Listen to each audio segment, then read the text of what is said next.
I've seen in other interviews you don't really like talking about the MVP award too much, but man, like I feel you pretty much have in the bag. Like, can you just talk about that a little bit? How big would that be for you if you were to win it? It's big.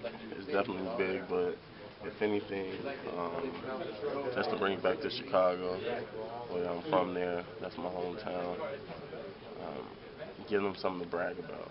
And we haven't had anything to brag about for a very long time. So if anything, I'm just happy that I'm doing it for them. Defended Derrick Rose well, but a lot of times free throws were what got him the bulk of his points. But tonight, I think he only took 4. Just talk about like the game plan in terms of defending him.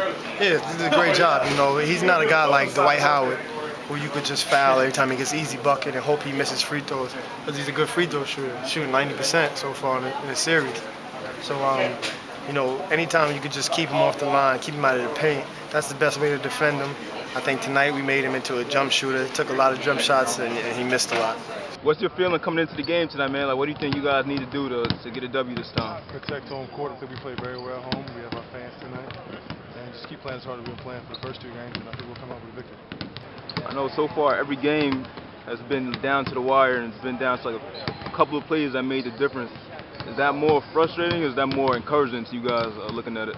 It could be a little bit of both. It could be a little bit frustrating and encouraging. Knowing that we're taking the best team to the wire, every single time is encouraging. But we have some games that could have went our way too. So that's the discouraging part. There's no moral victories, and we're down 3-0. So we got to be able to get one game in. Like I said, they're fouling hard when we drive in. You just got to get up and go right back in there and make your free throws. That's fine. I think it's just their game plan. It's the playoffs, no layups. They could keep doing that. We just gotta, have a strong mindset and go right back and make your free throws. Come back out quick. That's the biggest thing. I didn't want to sit down. They was trying to sit me down. I was just trying to come back and just keep playing. Usually, like I said, when you twist your ankle as a guard, you can easily go back in there and play. My thing was just keep it moving and hurry up and put me back in the game. The mentality is, play, like it's the last game we ever gonna play in our life. We played it tonight like that. I think throughout the series we played like that. We just came up a little bit short, and we've got 1 win now. We know, we can go in Chicago and we'll have a chance to win, at the end of the game. So, with that confidence behind us, hopefully we'll get the win. What's the game plan looking like for tonight, man? Just bring the energy, just go hard, focus. It's going to be a hostile environment in there tonight. Just be focused and follow Tibbs' game plan. I know you like to be physical, but how has this series been shaping up? It's kind of like the old Knicks and Heat back in the day, man. It's been physical. It's been fun to watch. It's been fun to be out there and to be a part of it. That's what you expect this time of year. It's the postseason, and there's going to be a lot of grabbing, a lot of wrestling inside. There's going to be some tough, hard fouls. How much of a difference is it? Can you see like an intensity from the regular season to now the playoffs? Oh yeah, it's definitely more intensity. Everybody playing harder, getting harder fouls. Nobody getting easy shots, and it's tough to play in the playoffs. I'm watching, and I think every play counts. I think we're the group that's playing together. Everyone has each other's back, and that's when it comes down to it. When you're playing a great team like Chicago, everybody has to be dialed in, and I think we're at that point where everyone's dialed in, and we're just peaking as a team, as a unit at the right time. I know after Game 3 you were a little somewhat frustrated about some of the shots you were getting. How's your approach different coming into Game 4 tonight? No, I'm just going to go out there and keep doing what I've been doing, just trying to be a defensive presence, and whenever I do get the ball, just try to score whenever I can. I thought Carlos played very well. Rebounded the ball well. The ball went into the post. He had a big score late. He had 3 assists. He had to take out the foul. He got us a wide open 3. He's got to try to avoid foul trouble. If you do that, I think that's the thing that's taken him out of rhythm a little bit. But he's got to stay aggressive. He's been in a lot of playoff games. He knows what he has to do. The main competition pool here at the IU Natatorium is 50 meters long with 8 racing lanes. Underneath, there's a series of 6 windows that are used for television and coaching analysis. The seating capacity here is 4,700, with an additional 1,500 seats in the upper box. All these seats are necessary because a lot of people come here to see records being broken here. So far, there have been 15 world records broken and 101 American records broken right here. Carlos Knox is doing his best to bring back the magic of Indiana basketball by hosting the Indy Pro-Am Summer League. So far, he's had hometown heroes come back to play, such as Eric Gordon, Gordon Hayward, and Matt Kemp. The games are free to the public and held on Tuesdays and Thursday nights here at the Jungle at IUPUI. The IUPUI Athletic Department and Michael Moore, the athletic director, have officially announced that the Jaguars will sponsor men's and women's outdoor track and field. Currently, the team is comprised of cross-country athletes, but the next hurdle that needs to be jumped will be the recruitment of new athletes to come in to compete. Rise and shine, sports fans. I'm Daniel Gibson with your IUPUI Sports Update. After 4 long months, the end of the NFL lockout finally appears to be upon us. Lawyers for both sides met today in New York as negotiations for a new collective bargaining agreement continue to heat up. Thursday could be the turning point in the lockout. NFL owners have a special meeting scheduled in Atlanta where they could ratify a new labor contract if one is reached by then. The NFL reportedly sent a memo to all 32 teams telling each to send key executives to that meeting. Colts owner Jim Irsay says the Colts are, quote, preparing for any scenario. In basketball news, note, the NBA's lockout is not close to being over, but Frank Vogel's staff is finally officially complete. Yesterday, the Pacers announced they have hired Jim Boylan as the team's 3rd assistant coach. He will join new associate head coach Brian Shaw, who's coming from the Lakers, and longtime assistant Dan Burke on the blue and gold bench next year. Most recently, Boylan was head coach of the Utes at the University of Utah and has 2 NBA championship rings from his days as an assistant with the Houston Rockets.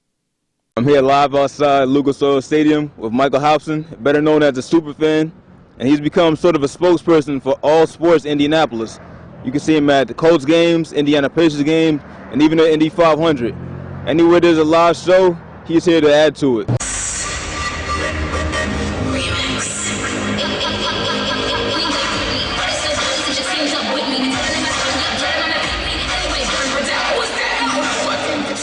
The stakes are high here tonight at Conseco Fieldhouse as the young ladies seated right behind me audition to become Pacemates. That's cheerleaders for the Indiana Pacers.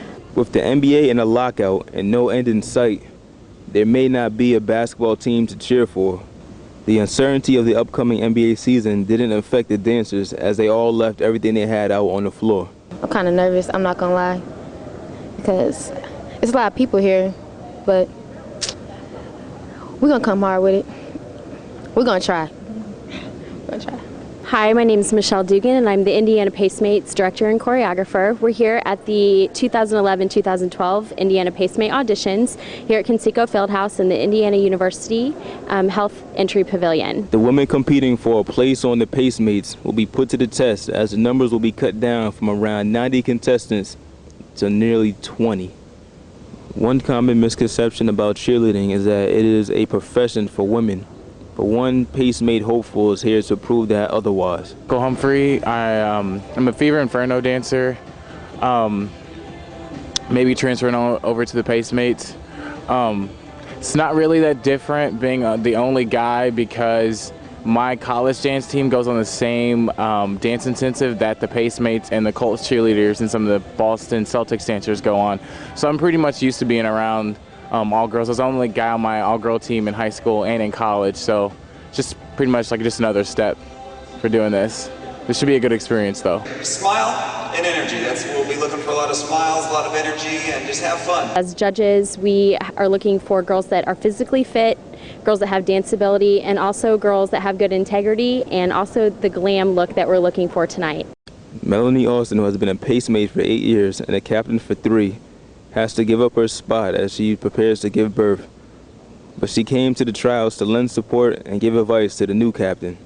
The advice I would give for the upcoming captain is you really need to help your teammates when they have a problem and make sure they know they can come to you.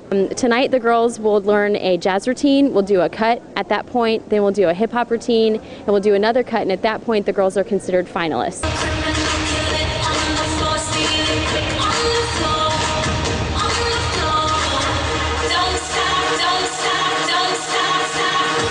These trials are not only a physical test, but they are a mental test as well, as the participants only have a few short minutes to learn all the steps in the new dance and perform it in front of the judges.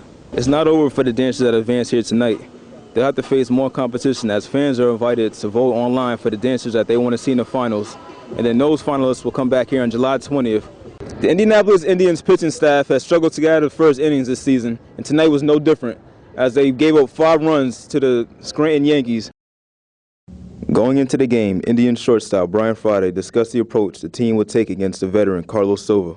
We're really looking to hopefully jump on the fastball, but most teams are looking to do that. Stay away from his off-speed stuff. Make him throw strikes, big thing. So get him down in our zone and whack it. The Indians' pitching was more of an issue. Yankees catcher Jesus Montero put the first runs on the board with a deep triple that brought 2 runners home. He leaps, it's off the top of the wall in play. Tagging is Crum, he'll score easily. Here comes Pena as well. He'll score, and there'll be no throw, and Montero has a triple off the top of the wall. He finished off his night with the home run in the 7th. Short end tonight, and Montero drives the ball into right, and that is gone. Montero, who hit a ball off the wall in right center in the first inning. The Scranton Yankees won the game by the score of 10-3. According to Indians second baseman Shelby Ford, the one bright spot about a tough loss like the team suffered tonight is a quick turnaround tomorrow as the teams face off for Game 3 at 1:05 p.m. With IUPUI Sports, this is Daniel Gibson.